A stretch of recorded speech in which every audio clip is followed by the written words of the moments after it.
मैंने मना किया था तुम्हें, मत करना ये सब। मेरी बात माने नहीं। देखो सजा दिया ना मुझे।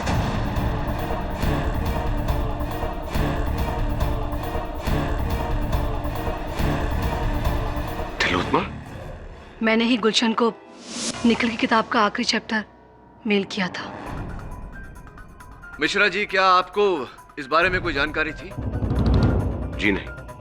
I mean, हाँ, तिलोत्तमा और गुलशन की दोस्ती के बारे में जानता था। दोनों कॉलेज में साथ पढ़ते थे। लेकिन मुझे समझ नहीं आ रहा कि मुझसे पूछे बगैर मेरे सबसे बड़े राइवल को तुमने मेरी किताब क्यों बेची? तुम्हारे लिए, तुम्हारी परेशानी को दूर करने के लिए। जज साहब, पिछले कई दिनों से निखिल अपनी किताब की आखिरी अध्याय को लेकर बहुत परेशान था। वो अपने आखिरी अध्याय में बुरी तरह से अटक गया था, जिसकी वजह से निखिल का मूड हमेशा ऑफ रहता था। और तो और इन सब की वजह से हम दोनों के बीच में झगड़े शुरू होने लगे। बस मुझसे ये सब कुछ देखा नहीं गया, मुझसे निखिल की परेशानी देखी नहीं गई। इसलिए मैंने मदद के लिए गुलशन को फोन किया।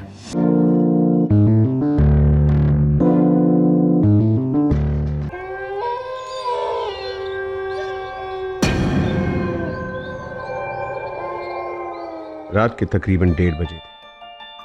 काली रात की चादर ओढ़े एक धुन्ना सा साहिब हाथ में हथौड़ा लिए अनुपमा के दरवाजे की ओर बढ़ा।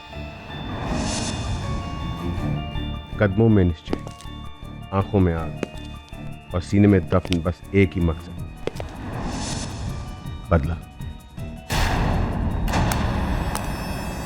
हथौड़े के बस एक ही वार के सामने सहमे हुए दरवाजे ने भी घुटने टेक दिए और गुमनाम कातिल अनुपमा के घर में घुसा। खतरा और भी करीब, और बढ़ता गया। अनुपमा के कमरे जहां वो आने वाले मौत से अनजान राहुल के सपनों में कोई चैन की नींद सो रही।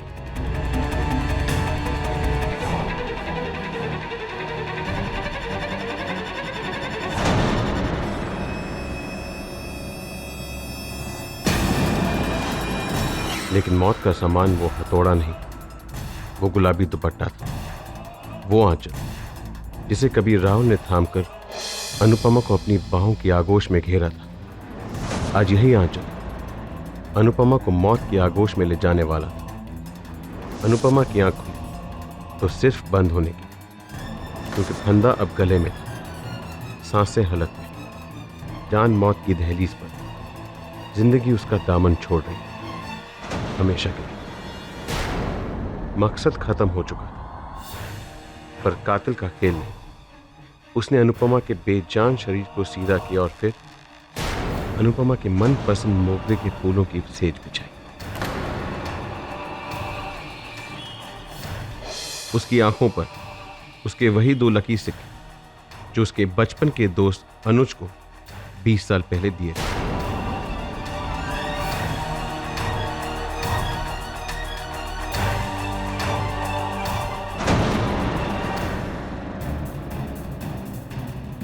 और फिर कमरे में बजा साइड टेबल पर रखे पुराने ग्रामोफोन से अनुपमा और अनुज के बचपन के प्यार का वो गीत।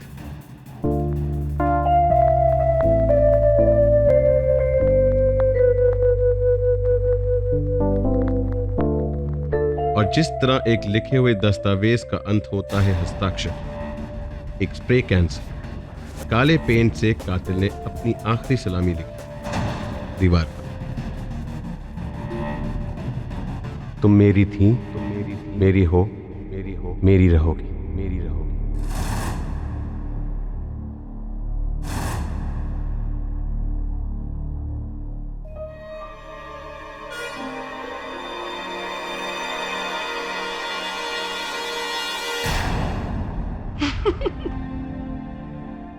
क्या तिलोत्तमा, तुमने तो मुझे डरा दिया। इतने बड़े मिस्ट्री राइटर जिनकी भयानक किताबें पढ़कर लाखों लोग डर के मारे सो नहीं पाते, उसकी बीवी ने उसे डरा दिया। अगर आपके फैंस ये बात सुनेंगे तो क्या कहेंगे, मिस्टर निखिल मिश्रा? मेरे फैंस अगर ये बात सुनेंगे तो यही कहेंगे, ये काफी समझदार और सुलझा हुआ राइटर है, अपनी बीवी से डरता है, सुखी रहेगा। अच्छा हाँ, तुमने जो आइडिया दिया था उस पर मैं अपनी नई नॉवेल के लास्ट चैप्टर को रिवाइज कर रहा हूँ। माइनर चेंजेस हैं लेकिन थैंक्स टू यू काफी फर्क पड़ा। सुनो ना बाबा ना, इतनी रात को एक खून खराबे किस्से कहानी मुझे नहीं सुनना है। तुम और तुम्हारे मर्डर मिस्ट्रीज। कभी तो आदर्श बीवी की तरह बिहेव किया करो। तुम्हारे संकीपन को झेलती हूँ, क्या ये कम आदर्शवाद है? रात के 2 बजे, अब तक तो उल्लू भी सो गए होंगे। एक उल्लू है जो अभी तक जगा हुआ है। Raman sir, good morning, good evening या गुड नाइट का? गुड तो मेरे लिए तब होगा निखिल जब तुम अपनी ये पहली सीक्रेट नई किताब कंप्लीट कर दोगे। अच्छा, कहां तक आई तुम्हारी ये गाड़ी? आखिरी चैप्टर लिख रहा हूं।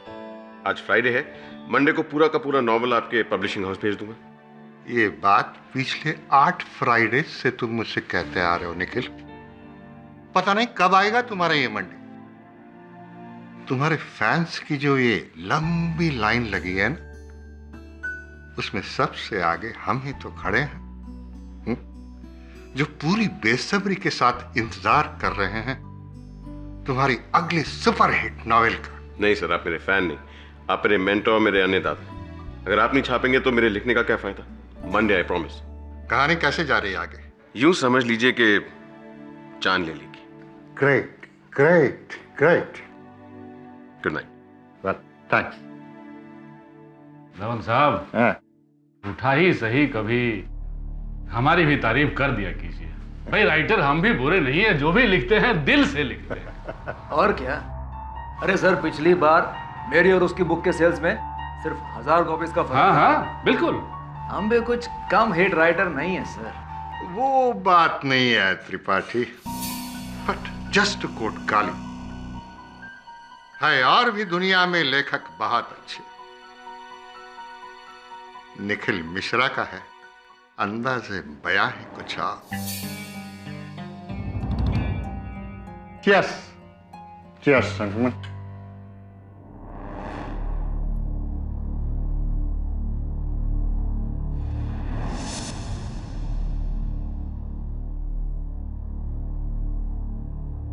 Don't believe this.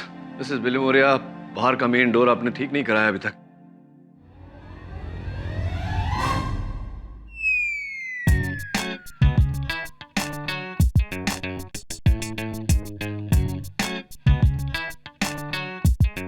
बू, रिलैक्स मिसेस बिलिमोरिया। क्या पढ़ रही हैं आप? Murder he road by Nikhil Mishra. इस नॉवेल में आप इतनी खो गई हैं, इतना ध्यान आप मेरे केसेस में देती तो क्या बात होती? Any messages? No KD, KD ये बेस्ट सेलर राइटर है और ये इसकी लेटेस्ट बुक है, murder he wrote, English translation. हर सेकंड पेज पे ट्विस्ट एंड टर्न्स। तुमको भी पढ़ना चाहिए। Thanks Mrs Bilimoria, but no thanks. मेरे केसेस में वैसे भी इतने ट्विस्ट एंड टर्न्स हैं कि और ट्विस्ट एंड टर्न्स मेरे जीवन में आए तो मैं स्वयं ट्विस्ट एंड टर्न हो जाऊंगा। वैसे आपको ये पुस्तक हिंदी में पढ़नी चाहिए, दुगना लाभ होगा, मजा भी आएगा और आपका शब्दकोश भी सुधरेगा। मैं तो इसकी नेक्स्ट बुक के लिए वेट कर रही हूँ। सुना है नेक्स्ट मंथ उसका न्यू रिलीज होगा। अब वो बुक तभी रिलीज होंगी जब निखिल जेल से रिलीज होंगे। आपकी तारीफ? मैं तिलोत्मा मिश्रा, निखिल मिश्रा की वाइफ। Small world. अभी अभी आपके पतिदेव के बारे में ही चर्चा हो रही थी। आज सुबह ही पुलिस ने निखिल को किसी रजनी कायस के मर्डर के लिए गिरफ्तार कर लिया है।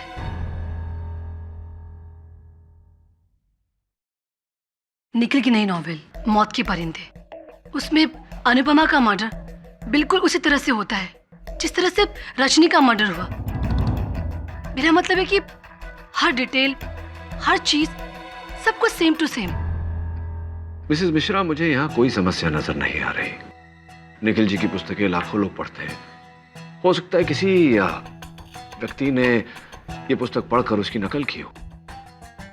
मैं आपकी इस बात को मान लेती अगर ये किताब छपी होती, मगर ये किताब मौत के परिंदे अब तक ये छपी भी नहीं है। निखिल इस किताब को लिख रहे हैं और इस किताब के बारे में सिवाय निखिल के किसी को नहीं पता था, किसी को भी नहीं। ऐसे आखिर हमारा सबसे बड़ा प्रतिद्वंदी हमारे रास्ते से हट ही गया। जनाब अपनी ही कहानी को हकीकत बनाने चले थे। भाई त्रिपाठी, मुझे तो लगता है कि इस बार का बेस्ट सेलर या तो तुम्हारा होगा या हमारा। सलमान भाई जरा सोचो, जरा समझो। Bad publicity is also good publicity. इस विवाद के चलते लोगों में निखिल की किताब पढ़ने की उत्सुकता और बढ़ेगी, और अगर किसी तरह वो इस केस से छूट पाया ना, तो मान लीजिए मेरी बात, उसकी बुक के सेल्स 2 गुना नहीं 3 गुना बढ़ जाएंगे, और इस साल के सारे अवार्ड्स भी उसी की झोली में। कुछ समझे आप? बात तो सही है त्रिपाठी।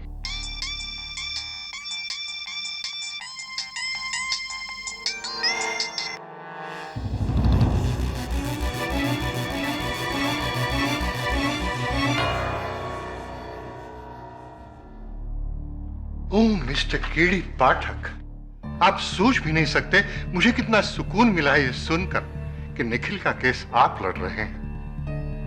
थैंक गॉड आप आ गए। देखिए, द बॉय इज इनोसेंट। आप प्लीज उसे बचा लीजिएगा, नहीं तो मैं जिंदगी भर अपने आप को माफ नहीं कर पाऊंगा। आप कौन? जी, ऐसा है कि एक तरह से उसके यहां होने का कारण मैं ही हूं। Please help him.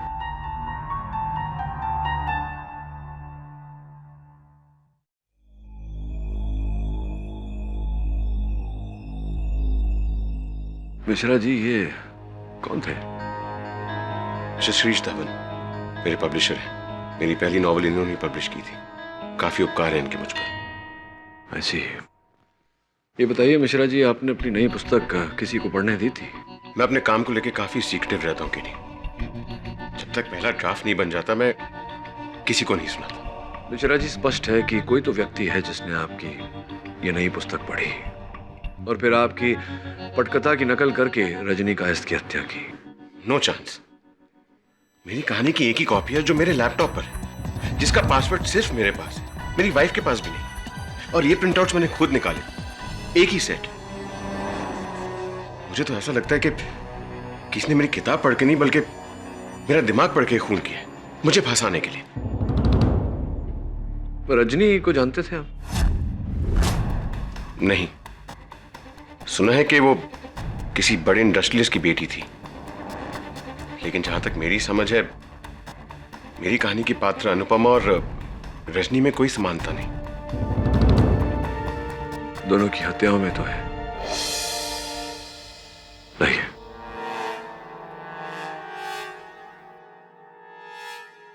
मकसद खत्म हो चुका था, पर कातिल का खेल नहीं।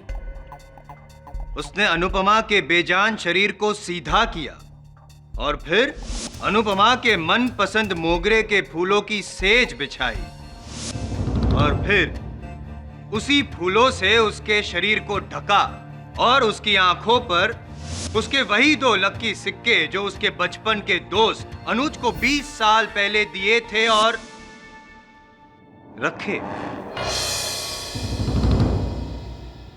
और फिर कमरे में बजा अनुपमा और अनुज के बचपन के प्यार का वो गीत साइड टेबल पर रखे हुए ग्रामोफोन से।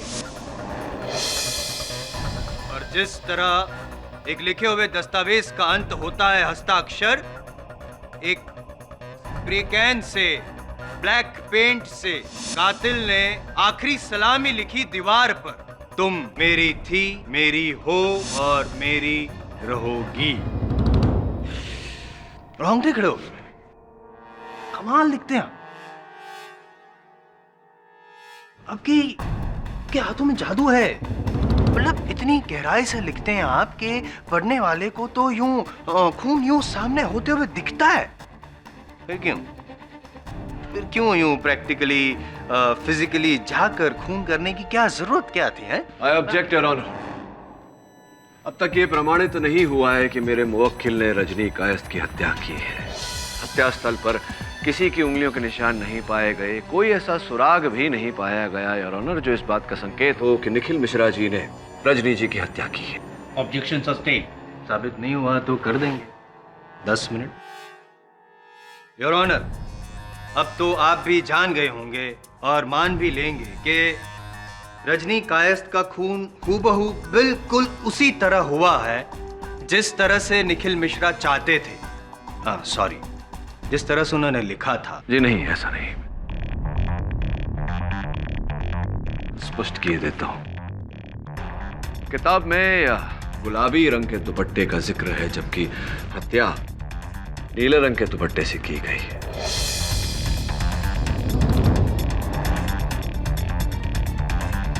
किताब में मोगरे के फूलों का जिक्र है, जबकि यहां तो चमेली के फूल हैं। और किताब में दीवार पर जो लिखावट थी वो काले रंग में लिखी गई थी, जबकि यहां लाल रंग का प्रयोग किया गया है। जायसवाल साहब, अंतर है। आपकी ऑब्जर्वेशन को मानना पड़ेगा सर। माना मैंने कि जो डिटेलिंग है उसमें कुछ अंतर है, लेकिन आप क्या मनवाना चाहते हैं ये समझ में नहीं आ रहा। मैं केवल इतना कहना चाहता हूं जायसवाल साहब कि ये हत्या मिश्रा जी ने नहीं, किसी और ने की है।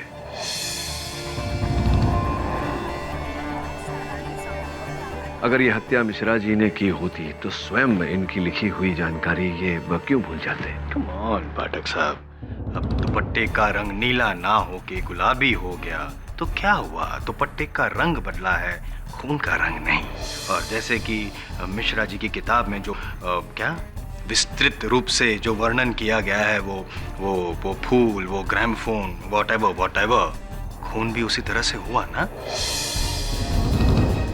और जैसा कि आप कह रहे हैं कि किसी और ने शायद पढ़ा होगा, तो मैं आपको बता दूं कि नहीं, किसी और ने ये किताब पढ़ी नहीं है। आपको विश्वास नहीं होता? चलिए पूछते हैं मिश्रा जी से। मिश्रा जी, सही कह रहा हूं मिश्रा जी? राइट। और एक बात बता दीजिए कि ये रजनी कायस्थ के साथ आपका क्या रिश्ता था? मैं रजनी को नहीं जानता था। पक्का? ऑफ कोर्स पक्का। चलो, आप रजनी कायस्थ को नहीं जानते थे, तब ये बताइए कि आपकी इस किताब के बारे में और कौन जानता था? जी वैसे तो कोई नहीं। नहीं, वैसे मतलब कैसे?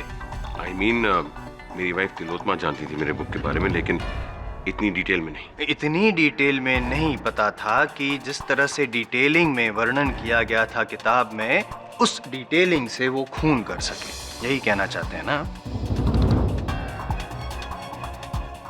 सोचिए सोचिए। अच्छा, कोई और? मिश्रा जी, आप राइटर हैं, किसी की तकदीर लिखने का ये आखिरी मौका है। मेरा मतलब है अपने आप को निर्दोष ठहराने का और किसी और को दोषी ठहराने का ये आखिरी मौका है भैया।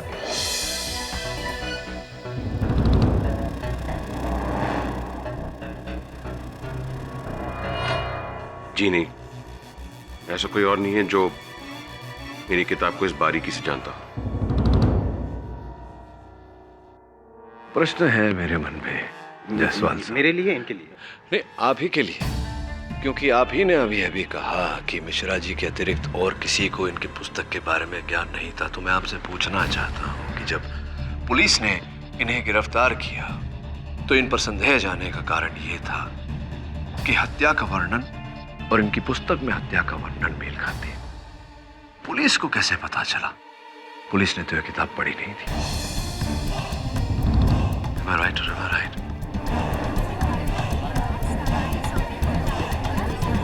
Silence please. मिश्रा जी, बताइए कि पुलिस को इस बारे में सूचित किसने किया था? जी हाँ, मैंने पुलिस को बताया था निखिल के बुक के बारे में।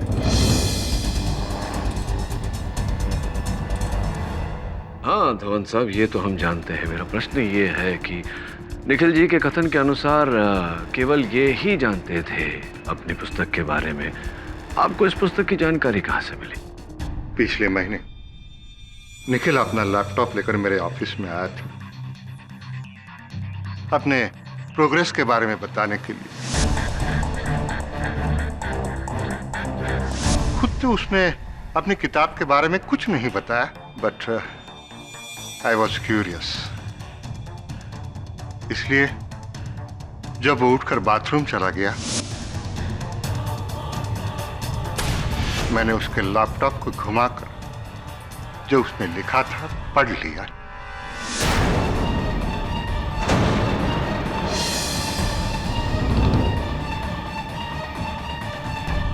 Curiosity kills the cat, Mr. Dhawan. Anyway, bathroom जाकर लौटने को 5-10 मिनट लगते हैं। ताज्जुब है कि आपने इतने कम समय में पूरी पुस्तक पढ़ ली। नहीं, मैंने मैथ्स सिनॉप्सिस पढ़ा। मैंने सिनॉप्सिस पढ़ी, आपने कहानी का संक्षेप पढ़ा, लेकिन कहानी के संक्षेप में इतनी विस्तृत जानकारी तो होती नहीं। किस रंग का दुपट्टा इत्यादि इत्यादि। जिसमें लिखा था कि नायिका की मौत स्टोरी के एंड में फूलों की सेज पर होती है। तो उसी दिन पुलिस कमिश्नर साहब एक पार्टी में मुझे मिले। उन्होंने रजनी की हत्या के बारे में बताया। फिर मैंने भी, जैसा हम कैजुअली बोलते हैं ना, कि निखिल के बुक के बारे में बताया। उसमें भी नायिका की मौत ऐसे ही होती है। जो आपने मुझसे बात कही थी कि आप ही के कारण निखिल जी की ये दुर्दशा है, अब मैं उस बात का तात्पर्य समझा कि यही कारण था जो आपने वो बात कही थी, या कोई और भी कारण है? हाँ, यही एक वजह थी। और क्या वजह हो सकती है? यही, आप ही ने निखिल मिश्रा की बुक की कॉपी की, आप ही ने रजनी कायस्थ का खून किया ताकि निखिल मिश्रा फंस जाए। करें पाठक सर? क्या बात है जायसवाल साहब, आई एम इम्प्रेस्ड। सही कहते हैं, संगत का असर होता है। अब देखिए ना, मेरे साथ रह रहकर आप भी उचित मुद्दा उठाने लगे। तो बताइए धवन साहब, क्या ऐसा हुआ था कि आपने मिश्रा जी की किताब पढ़ी और उससे इंस्पायर होकर, प्रेरित होकर ये हत्या की और इन्हें फंसाया? मैं निखिल को क्यों फंसाऊंगा? अरे वो तो मेरे बेटे जैसा है। शुरू से मैंने कितनी हेल्प की है उसे। जी हाँ, धवन सर मेरा नुकसान क्यों चाहिए? इसे तो उन्हें नुकसान होगा। करेक्ट, सही बयान दे। अब मिश्रा जी, एक छोटा सा सही बयान और दे ही दीजिए कि आप ही ने रजनी कायस्थ को। मैंने आपसे कहा ना, मैं रजनी को नहीं जानता था। मैं भूल जाता हूँ आप रजनी को। कभी कोई पार्टी वगैरह में मिले तो फिर हो सकता है कहीं कभी किसी बुक लॉन्च पे कुछ ऐसा। आप फिर से वही बात कर रहे हैं। I object your honour, prosecution is coercing the witness. Jaiswal साहब मेरे मुवक्किल पर दबाव डाल रहे हैं। Objection sustained. योर ऑनर, आजकल के दौर में चलचित्र के निर्गमन से पहले ही, उसके रिलीज से पहले ही उसकी चोरी की हुई पायरेटेड कॉपी इंटरनेट पर आ जाती है। हो सकता है ऐसा कुछ मिश्रा जी की पुस्तक के साथ भी हुआ हो। प्रकाशन से पहले ही किसी ने इनकी पुस्तक चुराई हो, उससे प्रेरित हुआ हो और उसकी नकल करके यह हत्या की हो और इन्हें फंसाया हो।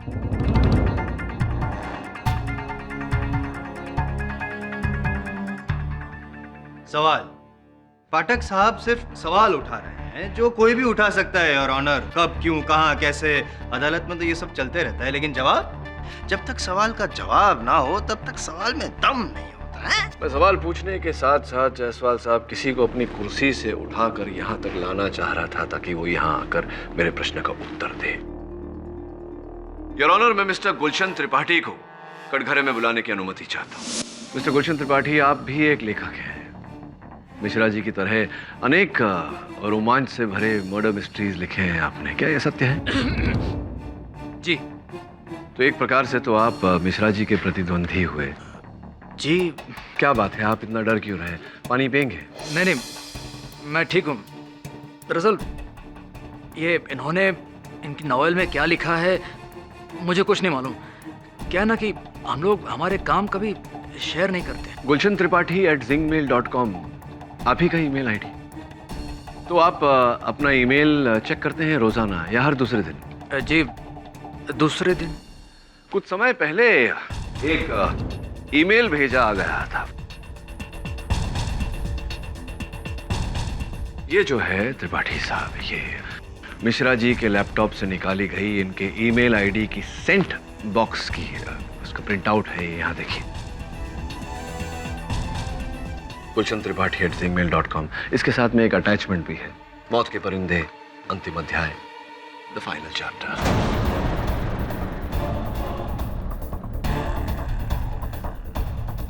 मैंने गुलशन को कभी अपनी किताब या उसका कोई भी हिस्सा कभी भी मेल नहीं किया। मैं जानता हूं कि आपने नहीं भेजा, इसलिए मैं चाहता हूं कि अब त्रिपाठी साहब ही हमको बताए कि ये ईमेल अंततः आपको भेजा किसने? किसने?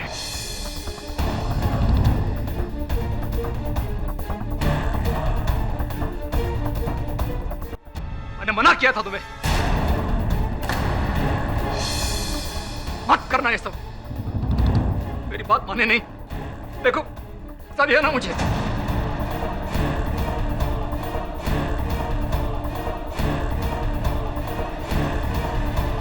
तिलोत्मा, मैंने ही गुलशन को निखिल की किताब का आखिरी चैप्टर मेल किया था।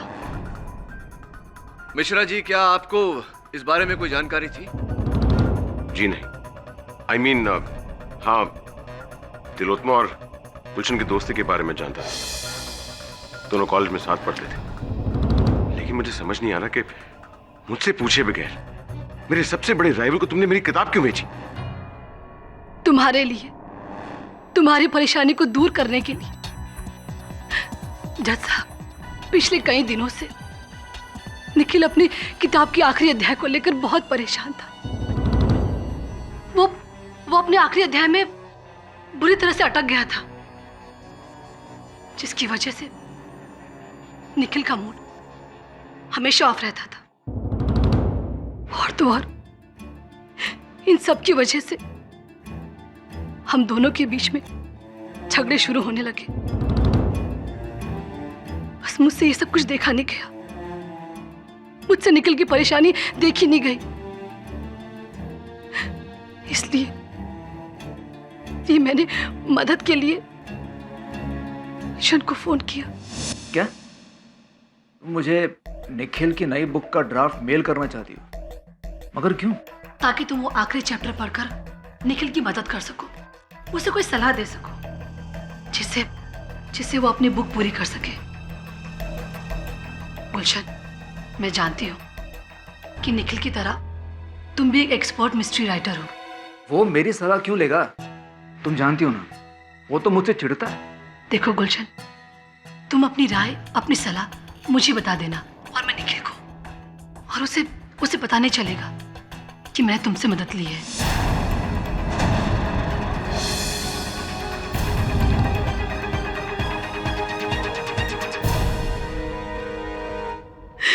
जज साहब, मैं सिर्फ और सिर्फ अपने घर में शांति चाहती थी।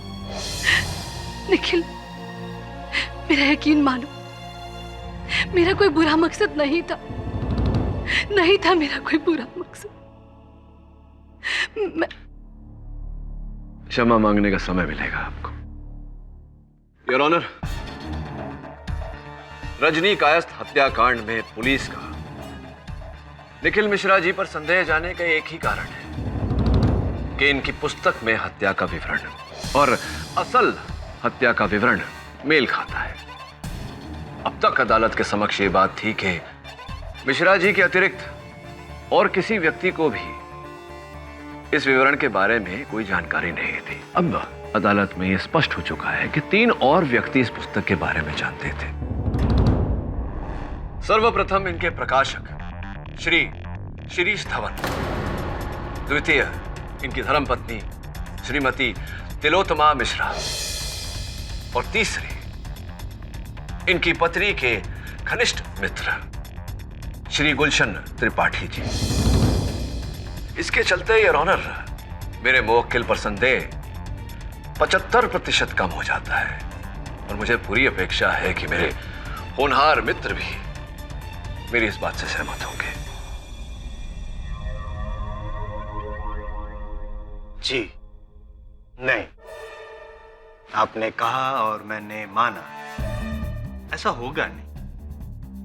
क्योंकि क्या है, मिस्टर त्रिपाठी, मिसेस मिश्रा और श्री धवन जी, इन्होंने भले ही किताब पढ़ी हो, लेकिन ये तीनों में से कोई भी रजनी कायस्थ को जानता नहीं था, और जब जानता नहीं था तो वो रजनी कायस्थ के मौत का अध्याय क्यों लिखेगा? जायसवाल साहब, संभवतः आप ये भूल रहे हैं कि मेरे मुवक्किल ने भी अपने कथन में कहा कि वो रजनी कायस्थ को नहीं जानते थे। एक मिनट, आप अगर बैठना चाहे तो बैठ सकते हैं। कहाँ? मैं जरा पूछना चाहता हूँ।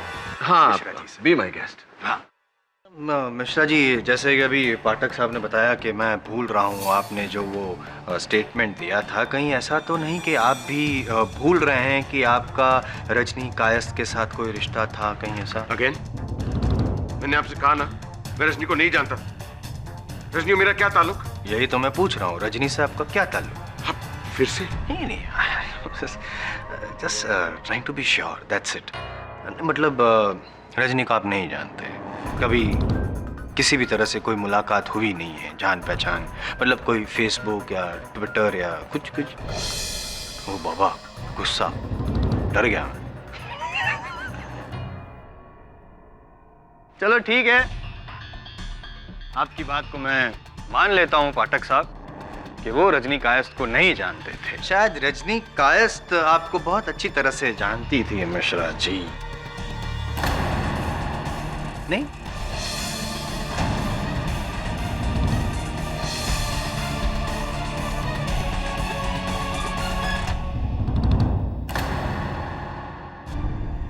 Your honour. अरे क्या हुआ, घबरा गए? पसीने छूट रहे हैं, रुमाल दूं? नहीं, देखो, एक ऑप्शन ये भी है, जैसे आपके नॉवेल्स में होता है कि ये आप है ही नहीं, आपका जुड़वा भाई, या तो फिर आपका हम शक्ल है, ऐसा कुछ। I love this part.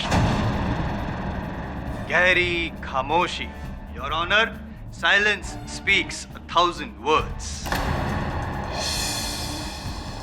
ये खामोशी ये साबित करती है कि मैं सही रास्ते पे जा रहा हूं, है ना पाठक साहब? योर ऑनर, इस बात को साबित करने के लिए मैं बुलाना चाहूंगा रजनी कायस्थ के बड़े भाई अविनाश कायस्थ। मेरा नाम अविनाश है सर। रजनी मेरी बहन थी।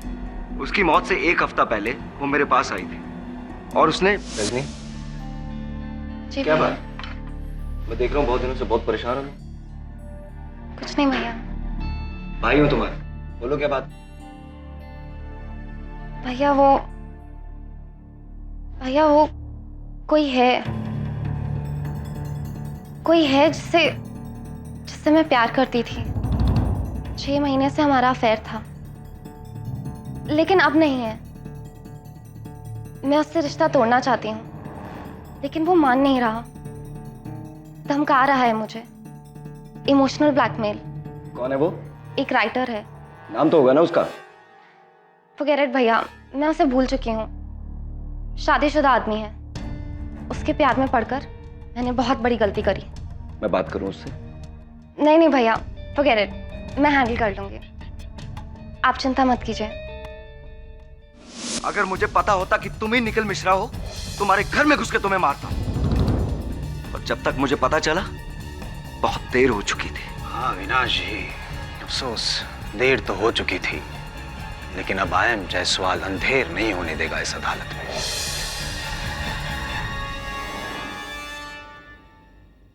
मिश्रा जी, कम ऑन, बोलिए ना, let us know the fact, बता दीजिए ना, बताइए सच क्या है, बता दीजिए अदालत को, क्या आप रजनी कायस्थ को जानते थे और आपने रजनी कायस्थ का खून किया है? टेल जी, मैं रजनी को एक बुक कॉन्फ्रेंस में मिला था। 6 महीनों से हमारा अफेयर चल रहा था।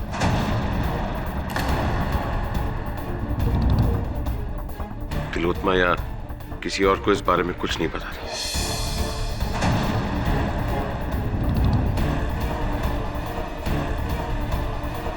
लेकिन इतना ही सच है, मैंने उसे नहीं मारा है। I haven't killed her. Leave it to me to prove it, whether you killed her or not. ये मैं बताऊंगा कि आपने रजनी कायस्थ को क्यों मारा, क्योंकि वो आपको छोड़ना चाहती थी, आप उसे धमका रहे थे, लेकिन धमकी का कोई असर नहीं हुआ, तो आखिरी रास्ता खून। The fiction became the fact.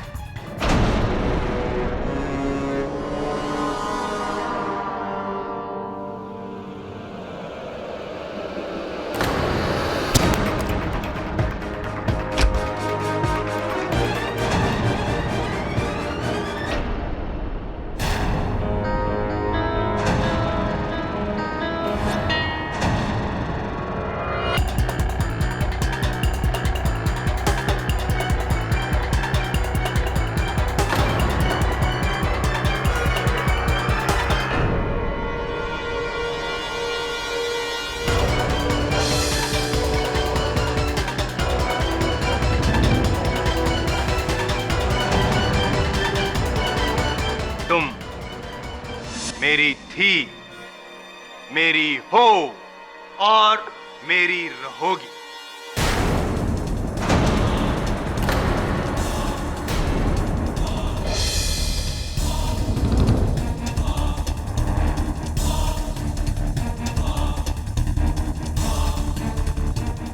Honour, इसी के साथ किस्से और कहानी का दी एंड।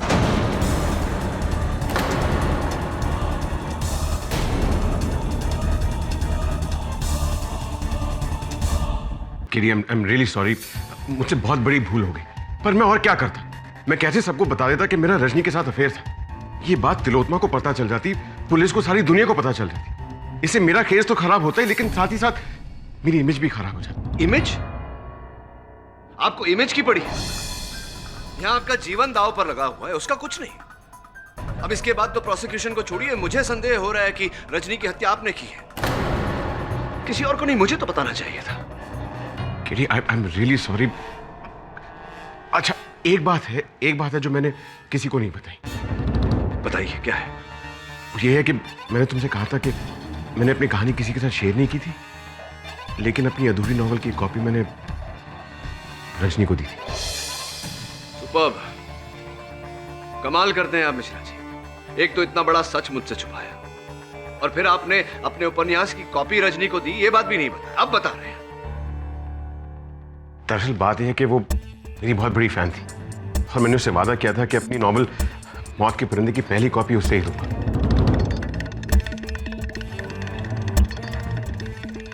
कॉपी लौटाई थी उसने पढ़ने के बाद? नहीं, उसने कॉपी वापस तो नहीं दी, और अब वो कॉपी कहाँ है मुझे नहीं पता। लेकिन हो सकता है कि किसी ने उस कॉपी को पढ़ के रजनी की जान ली हो, उसी अंदाज में। हाँ, संभव तो ऐसा ही हुआ होगा, लेकिन कैसे पता लगाएं कि रजनी की अतिरिक्त और किसने ये नॉवल पढ़ी? सिर्फ रजनी बता सकती थी, और दुर्भाग्यवश अब वो रही नहीं। केरी, प्लीज मुझे सिचुएशन से निकाल दो। आई प्रॉमिस, मैंने रजनी को नहीं मारा है। और देखो, मैंने जिंदगी में बहुत गलतियां की हैं, अपनी बीवी को धोखा दिया। एक बार मैं बच गया तो मैं तिलोत्मा से उसके पैर पकड़ के उससे माफी मांग लूंगा। Please help me.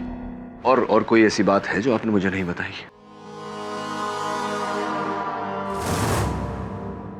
और फिर मानो कि मंजुला इस दुनिया से अचानक गायब हो गई। ना उसकी कोई खबर, ना कोई निशान। फिर 8 दिन बाद जब वो ऑफिस नहीं है, ना उसने अपना फोन उठाया, ना घर का दरवाजा खोला। उसकी बहन शामली को शक, और उसने पुलिस को फोन किया और वहां पहुंची। सर, 2 हफ्तों से हम दिल्ली से कांटेक्ट करने की कोशिश कर रहे हैं। दीदी ना कोई फोन उठा रही है और ना कोई रिप्लाई कर रही है, और यहाँ आके देखा कि दरवाजा लॉक है। हम देखते हैं। पुलिस दरवाजा तोड़कर घर में घुसी। एक घर जो खामोश गवाह की तरह एक घिनौना राज छिपाए हुए था।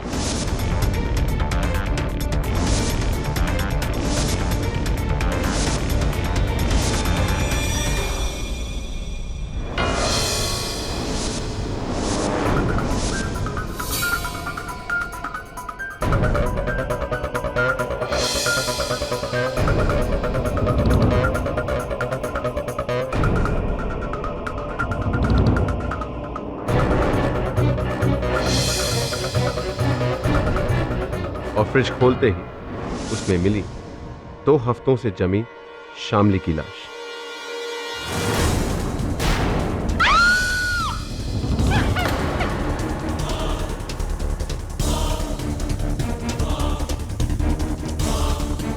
एक डोर से ऐसे बंधी हुई जैसे वो एक तोहफा। आंखों पर चढ़े सनग्लास, बालों में मुरझाए फूल, बदन पर फैले हुए जहर का नील।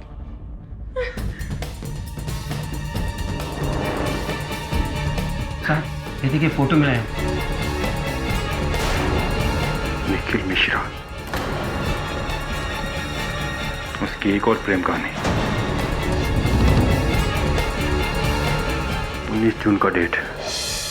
19 जून से लाश इस फ्रिज में है।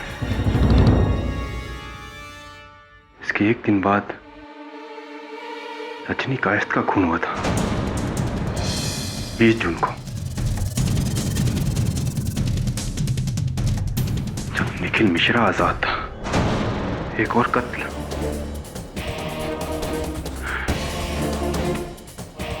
bad news for KD Pathak.